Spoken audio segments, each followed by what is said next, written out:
Welcome back, everybody. I'm your host, Bruce. And I'm your host, Pete. And we are The Epic Experiment. If you're new to the show, we talk about all things Magic the Gathering with a focus on primarily playing Commander. Our show is available on thelotuscouncil.com, your favorite podcast apps, and a variety of social media platforms. If you want to reach out to us, check the show notes below for our contact information. Now, on with the show. Let's get after it. Bruce, how you doing, man? Doing well. It's summertime. I just came back from a camping trip with the kids, which was tons of fun. Love going out to camp with the kids and getting down to the lake and cool off and you have special meals that you prepare for them. Do you guys do like s'mores and stuff?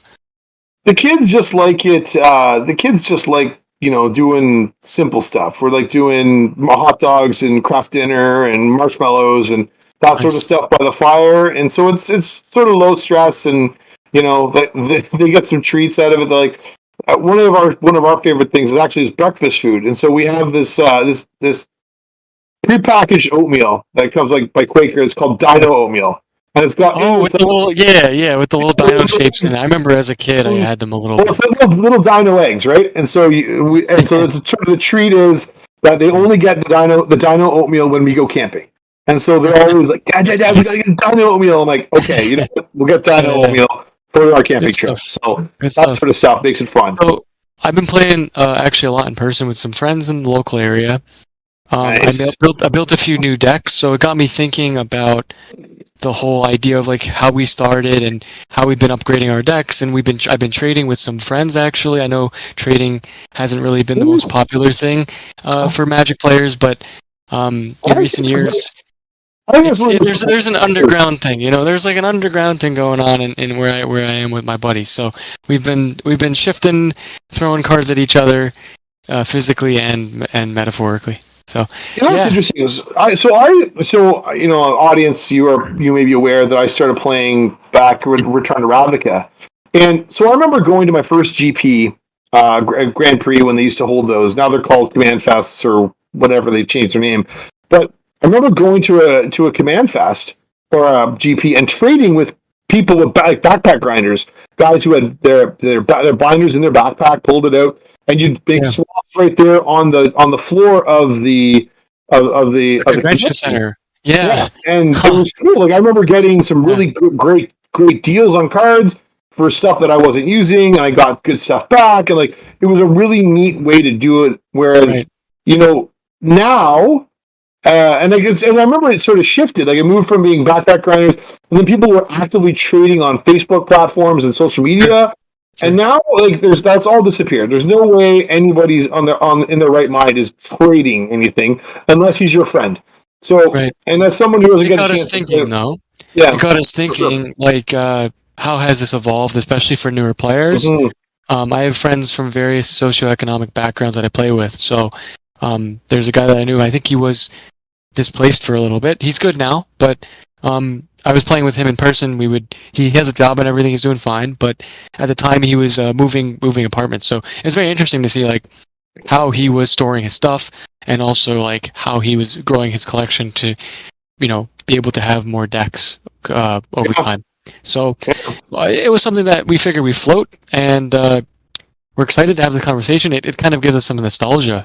It also was like a lot of food for thought because it makes you think about how things like we take things for granted that we do now, right? But back 12, 15 years ago, the world was like things were done very, very differently, and so some of these ideas that I still have about how I grew my collection are kind of like outmoded, and people go, "Oh, but like that'd be cool. That's kind of fun." Like like the trading and like that sort of isn't really as kind of passe, but it was really fun. It was part of what made this game super engaging. Like you'd meet somebody new and you're like, I've got these cards that I'm not really using, and I've got these cards I'm not really using. Like, do you want to trade some? Yeah, great, let's do that.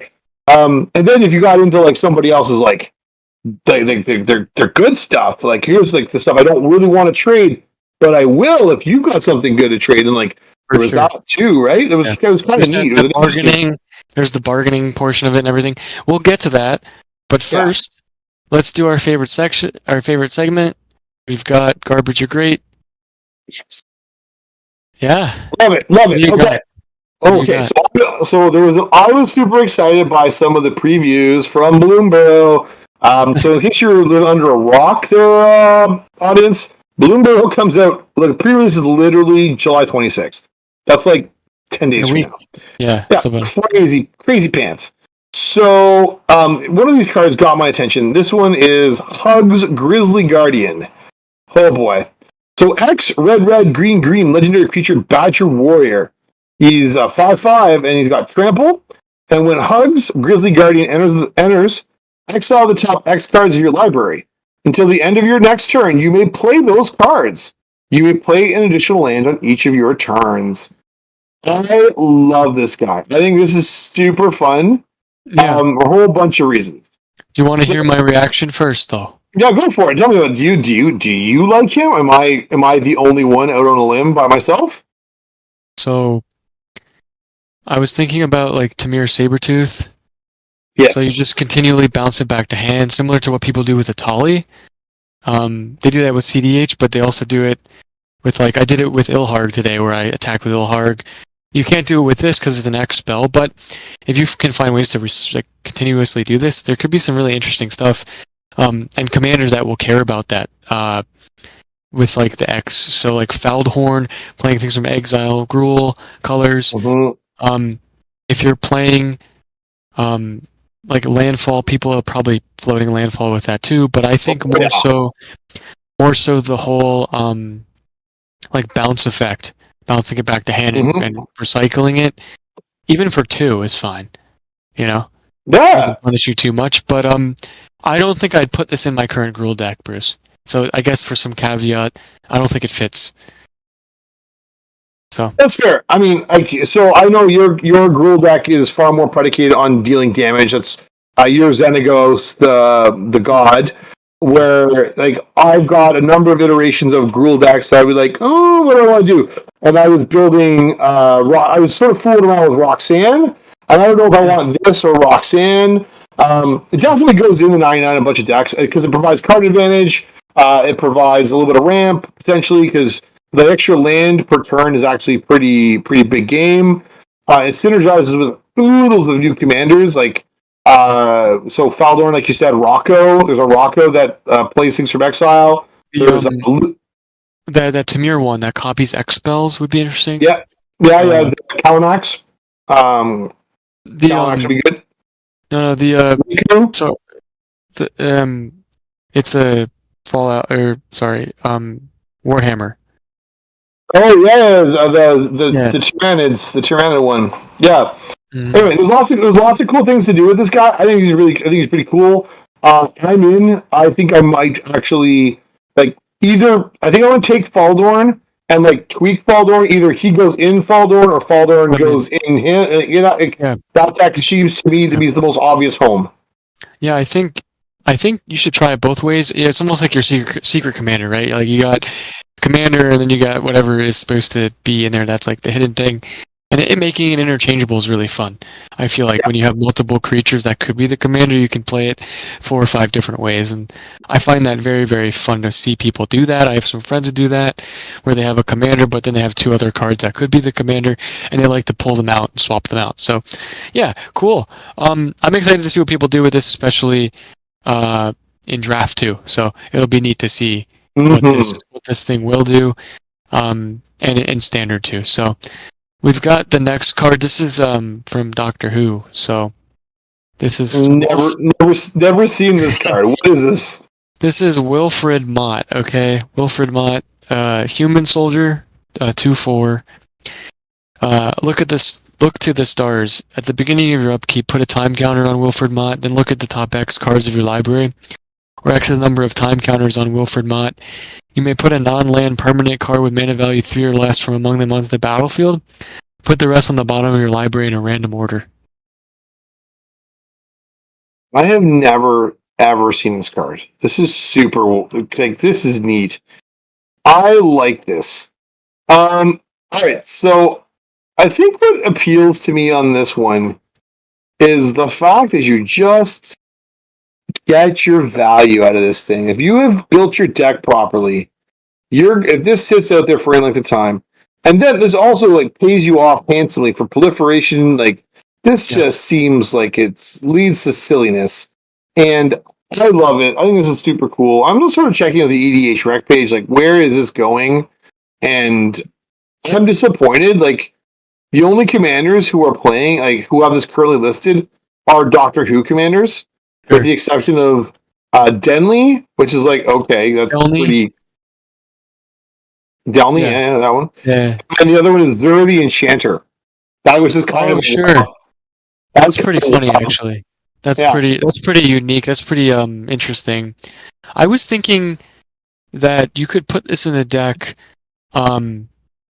where you're manipulating like possibility storm-esque things where say this is me being degenerate again, Bruce, forgive me. But you play like Lavinia and like or Drannith Magistrate with like Possibility Storm, or you play Possibility Storm with Rule of Law effects, and then you use Wilfred to cheat things out because you're getting around the whole casting thing. Right. And I think that would be a really interesting way. Like, I don't know if Boros stacks really is a thing, but something like that. Or I'm sure this might even be a sideboard card in the CDH deck with the Human Warrior. What's the 3-mana creature? That one, but the other one, the Boros creature, where from Ikoria, where you attack with non-humans, you put out Winota. It might be a Winota piece now. I'm not really sure because it gets around a lot of stuff in that instance too. Yeah. And it's also a human and a soldier, so it has a lot of synergy with like a lot of soldier creatures are 2 mana. A lot of human creatures that are worthy of being played in almost every deck, like Esper Sentinel, is 1 mana. So there's potential to snowball this card. Even playing it as a commander would be neat. Like playing it as a commander, where the whole point is to just play weird counters would be interesting. Counter stuff isn't really that popular. So, no, it's not. I was, I think we're playing with the Abzan Counters Matters deck, which would be kind of neat too. I just think there's a lot of that's a very open-ended sort of effect. As much as it's in a very unique set, which is the Doctor Who precons, right? The actual synergy is very open-ended, allowing you to play a wide variety of artifact pod. You can play artifact pod with this. You could do auras, which is really cool because you put the aura out there, it'll trigger something for you on your upkeep to draw cards potentially, or it's not targeted, so they can't respond unless they kill Mott, right? And even then, it still happens. If he's still on the field, it still happens at the upkeep. And Wilfred Mott's not a great target, so I think it's really interesting. And I'm going to be honest, it's like 26 cents right now, so you can get like for 10. I saw one for 10. So it's just gives you a lot of options for a card that costs so little that almost criminal. So I think this card is excellent. I'm a big fan. Well, Again, I think most people haven't seen the full extent of it yet. That's pretty for sure. I think there's some hidden gold there. Yeah. Absolutely. All right, my man. So let's talk about if you're finding people at the store, because I don't go to a store very frequently. I have a very different circumstance than you. I live in a rural setting. We don't have an LGS that's actually particularly close by. But you end up going to an LGS sometimes. So sure. I guess this is a good conversation for us to have. How do people that you know, or you conversely, like do the thing in terms of like getting into the game, building their collection, building their decks? Like what do people do? Like, I mean, I'm old and grumpy, so I don't know what people do anymore. So, yeah. So I have a good close knit group of friends that I met through the game when I would come home from school the last few years. So we decided we made our own little mini server. We get together when we can in person, and I have friends that have just started maybe a year ago, and then I have friends who've been playing longer than I've been alive. And it's neat because they all trade together with each other, and then there's always recommendations being flown out, like they'll post a deck or like a deck idea, or even ask them like, what are some commanders you think I would enjoy playing? And that's kind of like snowballs the rule. So I feel like growing the collection, you have to start with what are your priorities first of all, right? Right. If I want to win all the time, then I'm going to have to invest a lot of money into the game.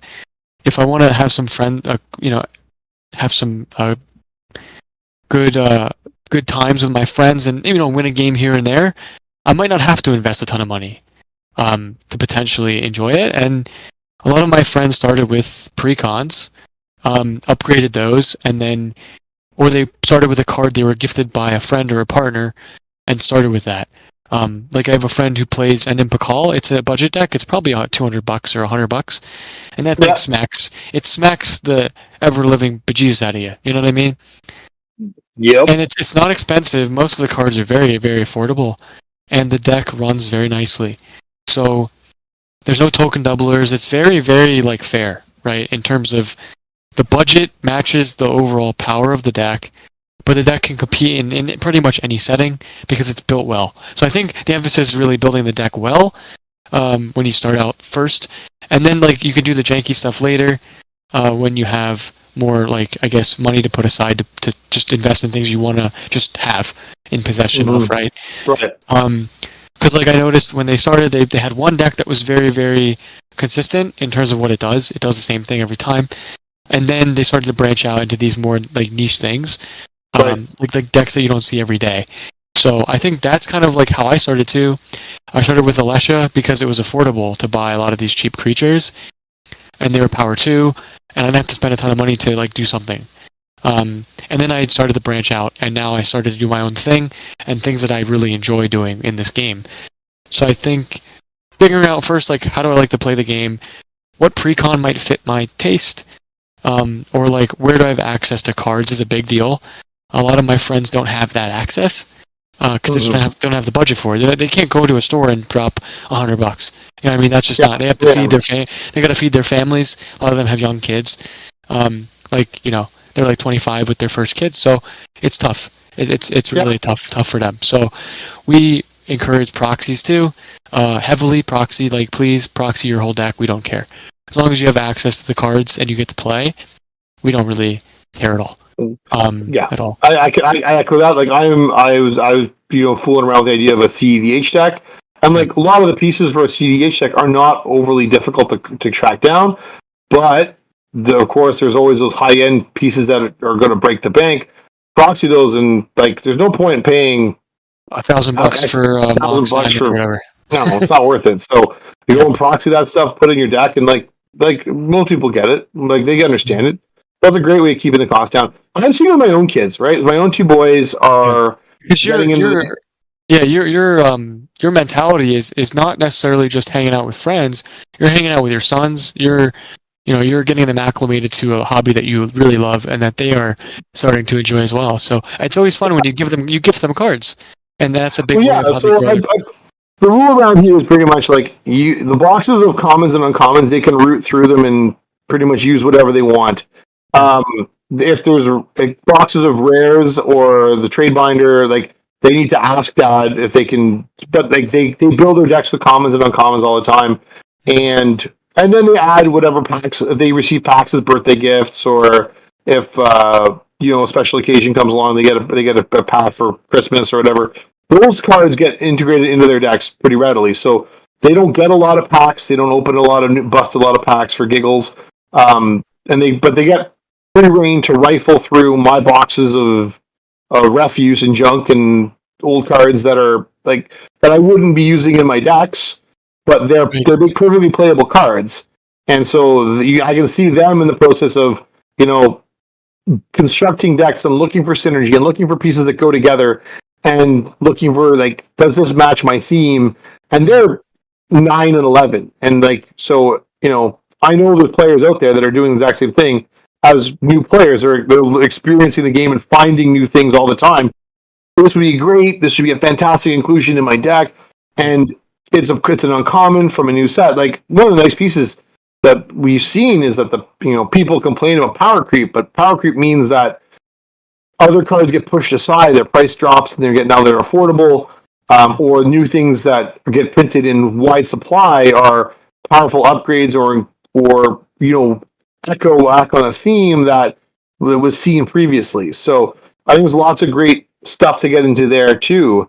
The precons that come out with every set, I think I agree with you, Peter, are fantastic. Like, and they're getting better every time. I remember the first time they printed precons that accompanied the set. They were terrible. They were awful. They were just my friend still has an original it's still together, and he'll bring it out and he'll just show it to me and laugh because it's like it was one of the mono white ones that they printed, like when Commander literally became marketable for them. That was 2014, yeah. That was Nahiri, yeah. Yep. It was just tough because he'll try to whip it out with other precons, and he can't even compete anymore. But then it's nice because these precons are some of them are more pricey than others, but like on average, it's worth spending the $50 or whatever it is now. Most often than not, it's more worth to even just start with that. So like when I first started, it was just I would buy a big white fat box for it's like $10 of just a bunch of bulk garbage, and that's how I started playing, and then eventually upgraded as I went. And that's kind of how I did it. And then I would take one day a year on Black Friday. I would put down like $200-$300 I'd save, if not more, and that would be like my one big spending spree each year. And then that was it. Like I wouldn't spend money on cards for pretty much the rest of the year. And that's how I started to grow it. But I was very calculated, and I think you made a really good point earlier about you got to pick and choose, I guess, the precon, and then pick and choose how you want to start. You know what I mean? Yeah. And some of the old Commander decks were like Commander precons were atrocious, and I remember we used to wait with bated breath for the one Commander release each year that came out, and it was like the one thing. So like that mono white deck with Nahiri was like a big deal. It was like, it's a Planeswalker as a commander, and it was the one Commander pre-release pre-constructed deck set that came out for the year. There was one for each of the 5 colors. And other years there was 4 decks, some years there was 5. But it was only one time a year we got pre-constructed decks.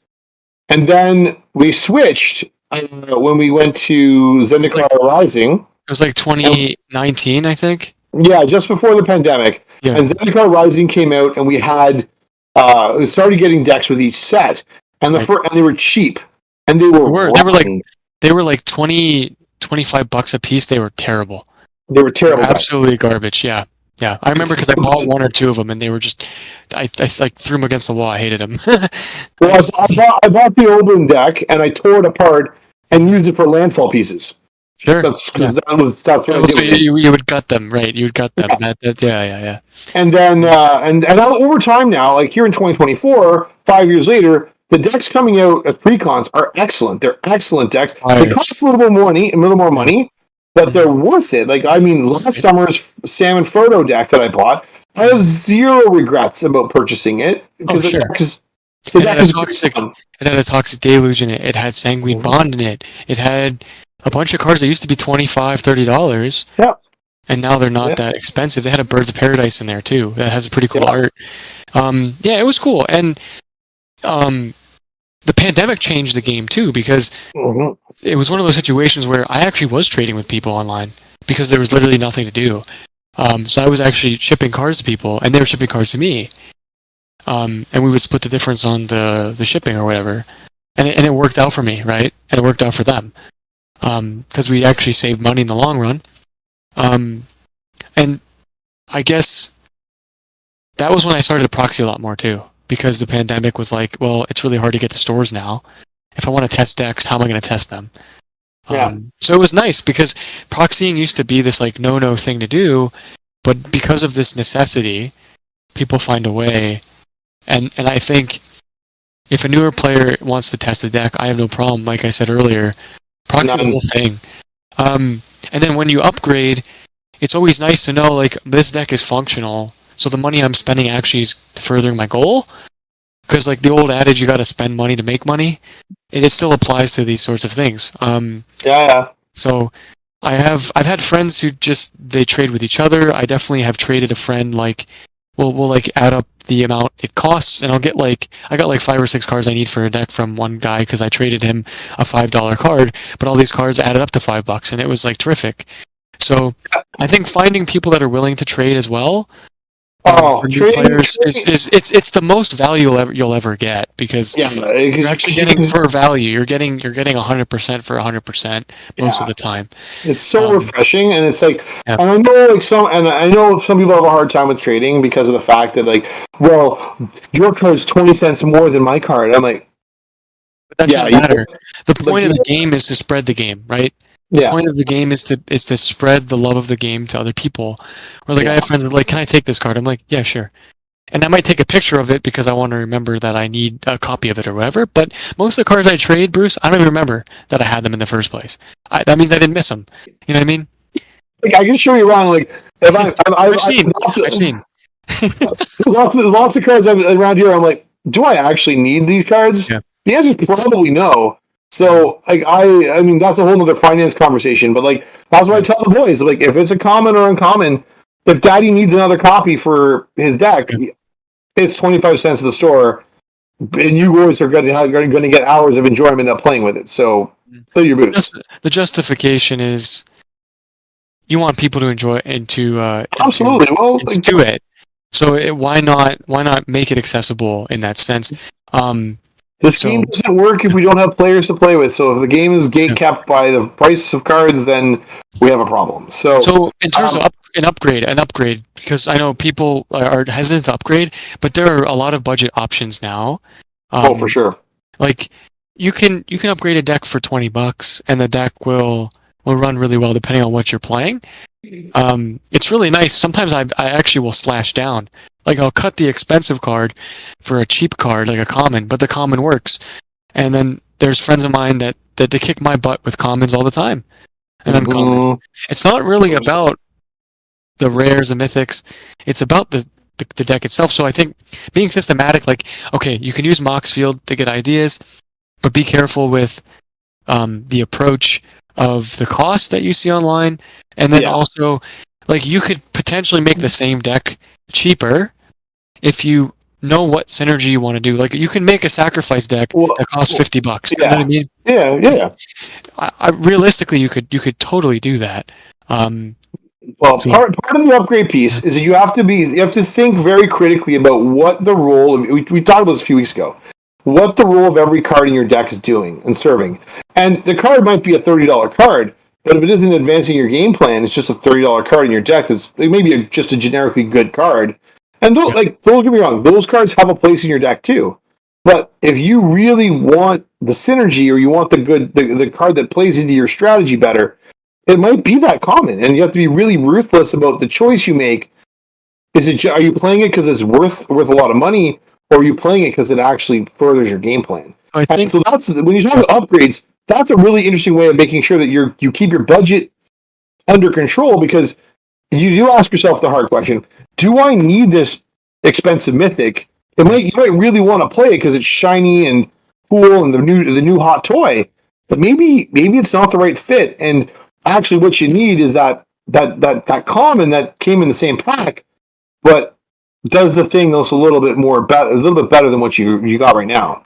So when I started upgrading my decks, I would kind of set my budget at a specific amount of money that I couldn't pass. So for example, like $20 used to be what I would set. It was like, okay, how much can I fit into this 20, right? Yeah. And that's kind of like how I started slowly. And then eventually I set money aside to actually get like some of the tutors and some of the lands and stuff. But one of the best budget ways to start with the land base first. If you're going to upgrade anything first, start with the land base first, because the lands allow you to actually play the game. So, I mean, a counter spell versus a mana drain, it is the same sort of spell, except one is a lot better than the other one in a vacuum. But necessarily, you don't need both in that sense. Especially if you're a budget player, you don't necessarily need it. But you still need blue to cast them. So exactly. So the smartest thing anybody ever told me when I started playing was upgrade the lands first. So if you really want to get fetches first and get the shock lands first, I would do that first. I would play monocolored first, then go to 2-color, and then try to do 3, 4, 5, because monocolor is going to by far be the cheapest option.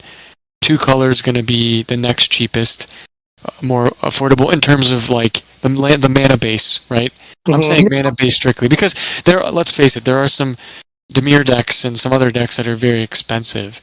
I mean, like I have my Ancient One deck has a Force of Will in it, so it's an expensive deck. That's like shouldered in or whatever.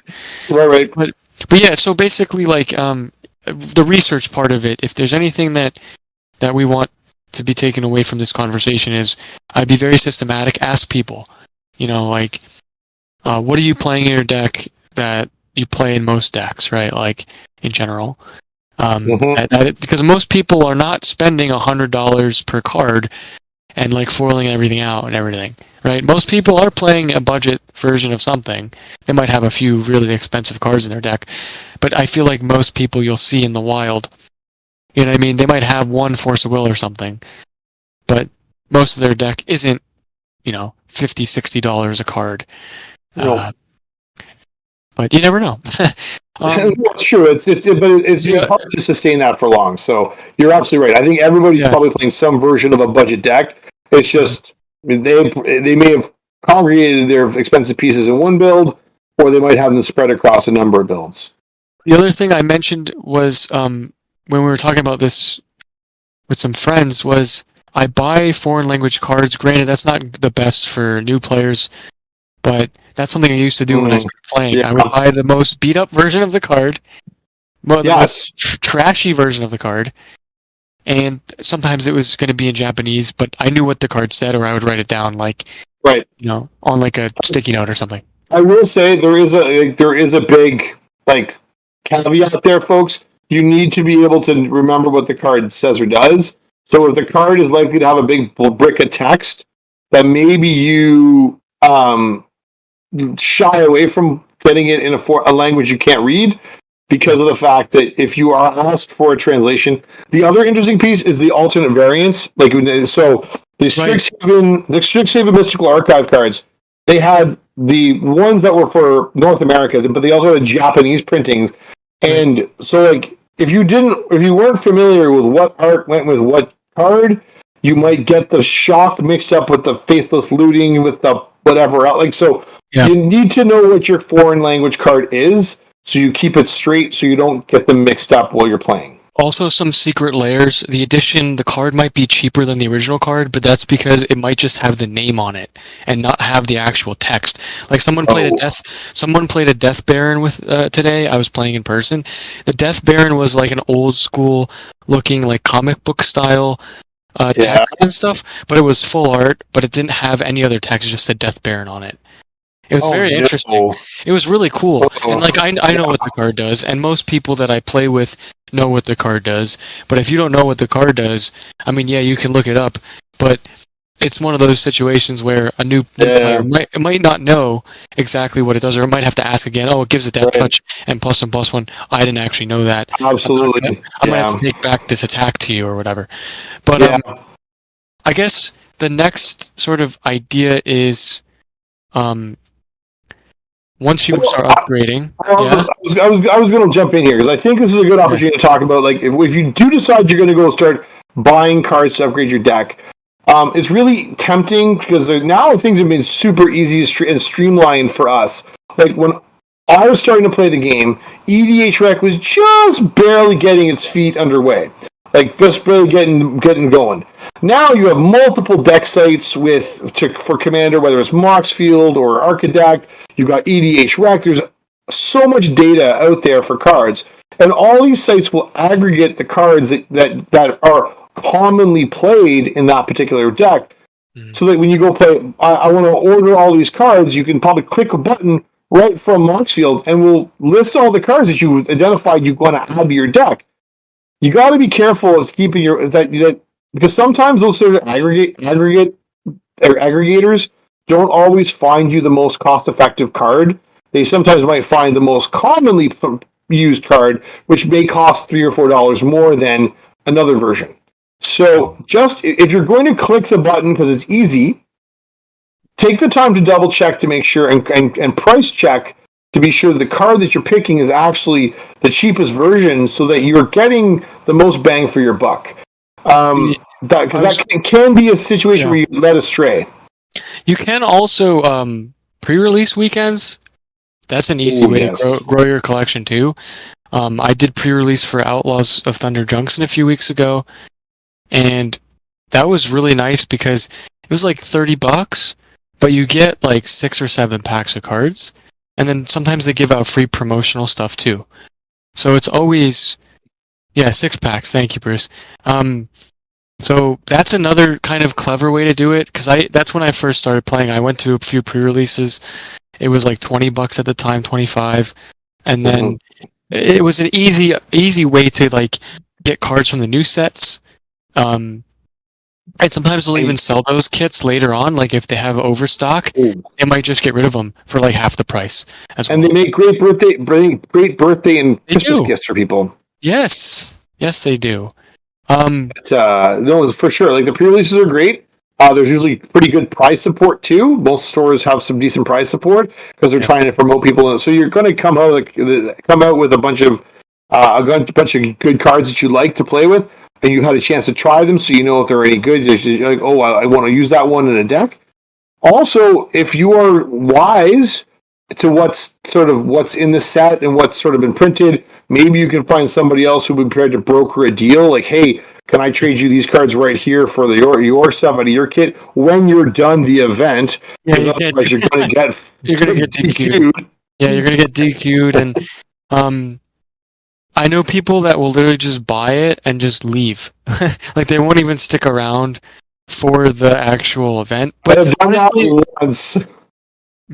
honestly, it's always just nice to meet players, because like the more people that you know can also help you. Like I'd go to pre-release and bring a commander deck with me, and if someone has commander decks with them, sometimes between rounds we'll just mess around a bit.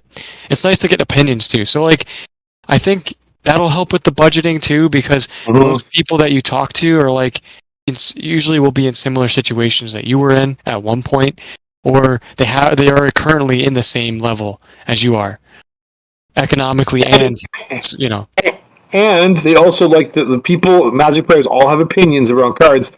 They love to share their opinions about their pet card or that card or this card, and some of those you're going to say, oh, that'd be a great inclusion, or you say, well, maybe not. But it's really great to have that input and say, and now you have a decision to make. Do you want to go ahead with that decision, or do you want to like, maybe I'll pass? So there's a lot of really great stuff to come from that. Another avenue you can take if you're looking to upgrade cards, and I know this is a bit of people like go and look at this one, they go, I don't know about this, Bruce, but on Facebook Marketplace, you can find lots of people who are selling cards, and they usually sell them at a reduced price compared to what the full retail price can be. So if you are set at a certain price point, you can maybe find the card or negotiate with somebody online to see if they're going to prepare. Like, so if you only go as far as $20 and you find someone listing it for 22, maybe you can get a bit, like negotiate with them, like, hey, I'm looking to get it for 20. Maybe they're not interested in that. But like you can sometimes find the cards at a little bit of a discount compared to full retail price. The issue here, people always raise it, is like that I feel weird buying things on social media because I don't necessarily know that I'm going to get not get scammed out of this. So do your research. I wouldn't necessarily try to buy off somebody who lives like across the country.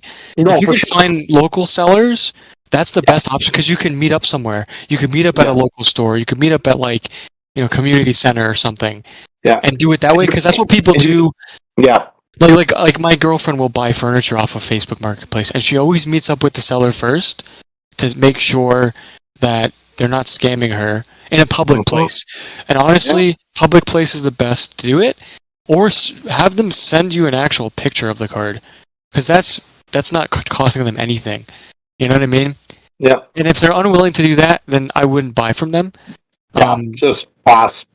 Bruce, have you ever done that? I've only done it like once, and it was a really good experience, but I don't really have social media much. I'm not very active on that stuff. Have you had good experiences with Facebook Marketplace?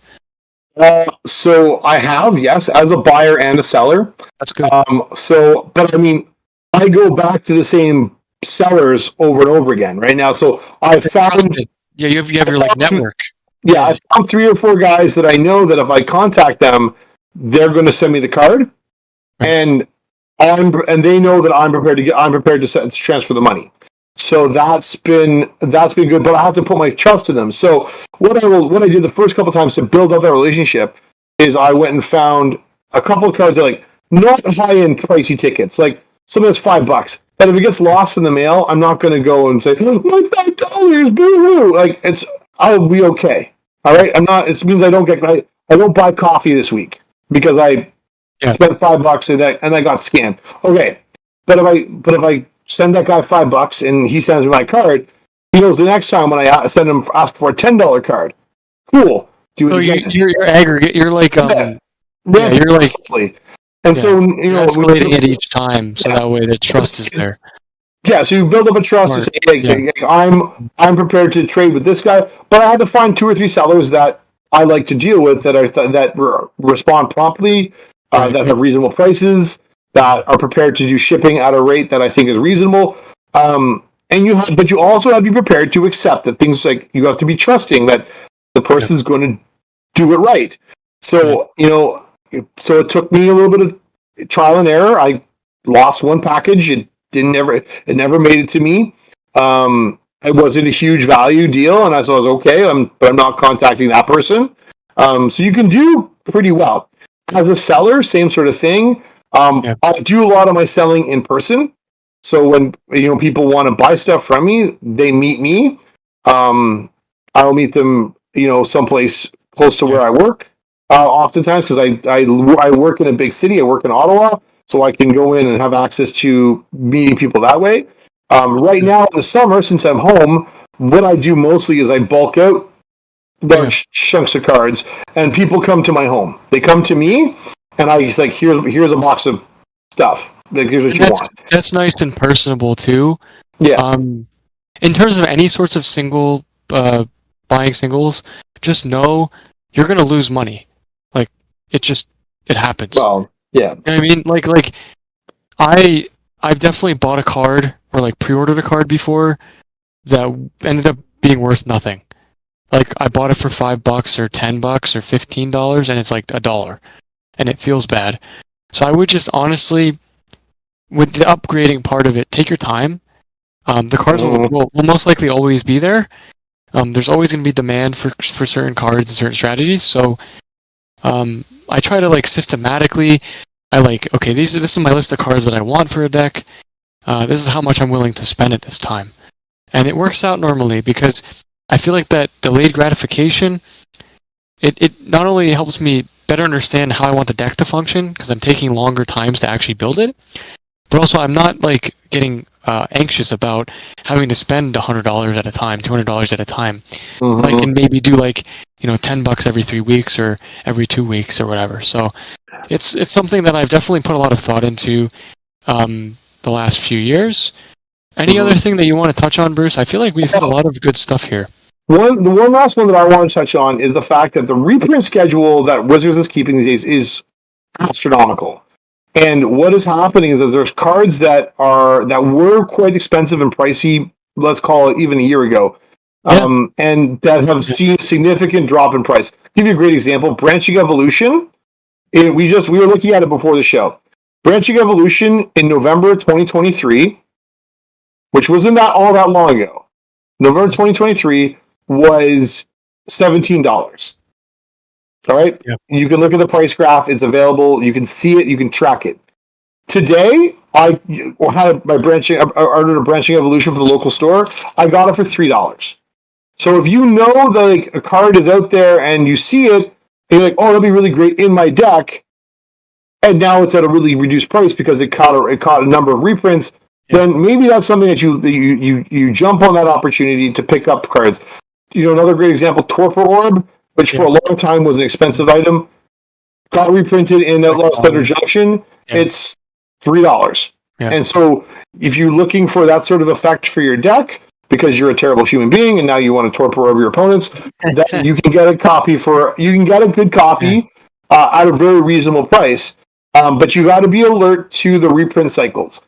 I would say like when a new set comes out, wait about a month and check back on the prices, because after initial pre-release, after 2 weeks of people playing them, pros playing them as well, they usually cap out a specific. There's maybe a few chase rares, mythics that are $20 or more. Most of the cards though will tank back down in price. Pre-cons as well, I would say those are a little bit more volatile because you never know. There might be a card in there, a new card that's like $50. But I would say pre-cons I would buy like a little bit earlier, maybe like a week or two into release. But most of the time, it's nice. You can be patient with this stuff. Well, they're going to do a finance episode in the future, but in terms of just growing your own collection, it's about how you want to play the game. Like a final word is just, it's like, how do you want to play the game? What do you want to experience with your friends or with people at the LGS? And just asking general people, it doesn't hurt to ask people that have been playing longer than yourself. So, I want to beat Pete. It doesn't happen very often, but I want to beat Pete. But I'm just like I'm like an average player. I don't. Well, Pete's very modest, but Pete's not. I want to beat Pete. Does that make me a bad person? Maybe I want to beat Pete. We're gonna lose fans because we're gonna go on this debate about this, and people are gonna take sides and draw lines in the sand, and like hashtag Team Bruce, hashtag Team Pete. So just made up. Bruce. Yeah, we should have T-shirts or something. But we need T-shirts, man. I got some good ideas. Overall, this journey has been exciting for the both of us. Not just with building decks, but like the economy of this stuff has changed so drastically. I remember when I have to like look in the case and I'd be sweating when the card was $10. You know what I mean? I'm like, this is too much money for a piece of cardboard, and I just can't believe some of this game is more affordable than it's ever been, and the stores have to be. But it's also more expensive than it's ever been before too. It's crazy. It's crazy, like dynamic. Like, well, you're right. Like there's cards that are like never been more affordable, and you can play the game so cheaply if you want. Like I ordered my son's like pauper decks. They have a whole functioning deck that does something absolutely disgusting for $20. And then next breath, I've got a list for a CEDH deck that's $5,000. And I'm like, I don't understand. How is this the same game? And it's just incredible. Like, there's so many more options now. Just cards to be played. When Bruce and I started playing, Commander especially, there was not many options to do the thing you wanted to do. And God, no. Like there are certain cards where it's like you had 3 options to remove a permanent of this type in this color, and now we have like 15 to 20 different types of doing it. There were like 3 spells to protect your cards. You know what I mean? Like hexproof to stuff.